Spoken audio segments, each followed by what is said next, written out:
ایک بادشاہ نے خواب دیکھا کہ اس کے سارے دانت ٹوٹ کر گر پڑے ہیں۔ بادشاہ ایک مفسر کو بلوا کر اسے اپنا خواب سنایا۔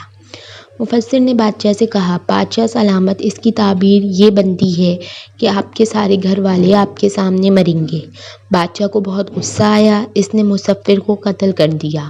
ایک اور مفسر کو بلوایا، بادشاہ نے اس کو اپنا خواب سنایا۔ مفسر نے کہا، بادشاہ سلامت، آپ کو مبارک ہو، خواب کی تعبیر یہ بنتی ہے کہ آپ ماشاءاللہ اپنے گھر والوں میں سے سب سے لمبی عمر پائیں گے۔ بادشاہ نے خوش ہو کر مفسر کو انعام و اکرام دے کر رخصت کیا۔ کیا اس بات کا یہی مطلب نہیں بنتا کہ اگر بادشاہ اپنے گھر والوں میں سے سب سے لمبی عمر پائے گا تو اس کے سارے گھر والے اس کے سامنے ہی وفات پائیں گے؟ جی، مطلب تو یہی بنتا ہے، مگر بات میں اور الفاظ میں فرق ہے۔ آپ کا بولا گیا ایک ایک لفظ کسی دوسرے کے لیے مرہم بھی بن سکتا ہے اور زخم بھی دے سکتا ہے۔ اختیار آپ کے ہاتھ میں ہے۔